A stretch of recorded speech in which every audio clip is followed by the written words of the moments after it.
Line-up for Michael Moles, Ferguson and Reyna suspended, De Boer and Alberts injured. Starting places for Flo, McCann, Tugai, Wilson and Perini as Advocat shuffled the pack. Skodal made 2 changes to the team which beat Alloa in the Cup. Derek Young and Cato Gunveit back in his line-up. Down Stavrum dropped, Robbie Winters up front. Reporter Katrina Harvey. You know the season of goodwill is officially over when Rangers face Aberdeen in league business. There's no love lost between these two sides, and not surprisingly it was the home side who were first to settle into their game in the electric atmosphere. Tory Andrew Flo sped past several defenders, but Fernando Rickson was unable to connect with the ball, as well as he did with Darren Young in a previous encounter. Sergio Perini firing over from the resultant corner. Dick Advocat was forced to make 5 changes from the side that beat Brechin City 2-0 in the Cup on Saturday, and at times the league champions looked fragile in defence. Don's midfielder David Rowson spotted an opening and fired an ambitious right-foot drive from 30 yards. The travelling support appreciated that one. With Barry Ferguson suspended, several Rangers players found themselves required in the centre of the park. Bert Contraman moved upfield a bit. Just before, Derek White was penalised for a challenge and Flo, the former Scotland defender lucky to escape a caution after a tackle from behind. Tugai took the free kick to no avail, but quickly jumped onto the rebound and found the target.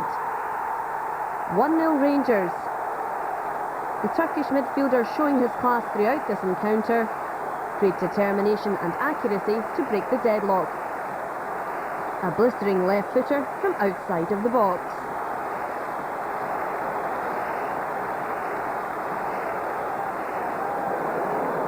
Aberdeen never looked like a side on the verge of a thrashing. They never really got to grips with this clash, particularly in the latter stages of the first half.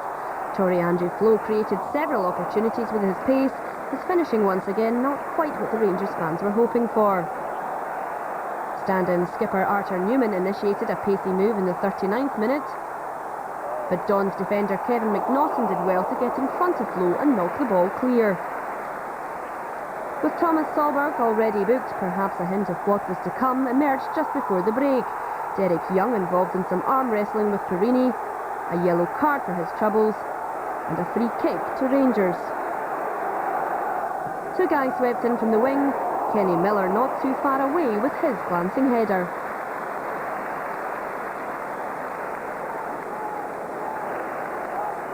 Stefan Kloss kicked off one of Rangers' best attacks in the opening 45. Flo was involved in the left-sided build-up, and he was also the player to finalise the move. A powerful strike, but David Priest was in fine form to block. Into the second half then, and Sergio Perini swept the ball into the danger area. Fernando Rickson rose above his marker, but his header didn't trouble the Aberdeen keeper. However, in true Rangers Aberdeen fashion, the game soon exploded into life in the worst possible way.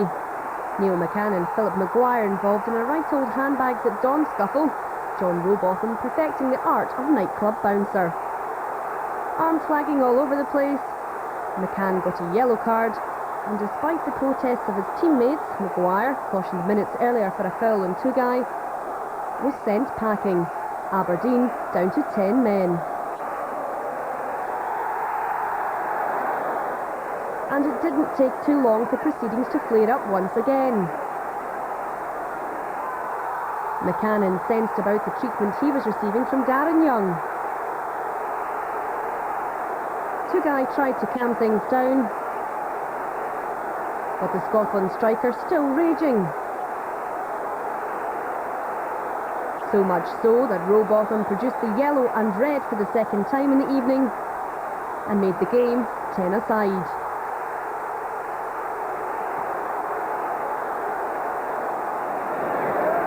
From a Rangers perspective, the confident performance of Tugai was one of the rare highlights in this encounter. In fair play to Aberdeen though, they never gave up, and certainly towards the final whistle looked capable of grabbing an equaliser. Darren Mackie took the task of scoring on by himself and weaved confidently through the Rangers defence until Stefan Kloss blocked his path. And in the closing stages, the visiting support were howling for a penalty when Mackie was challenged in the box.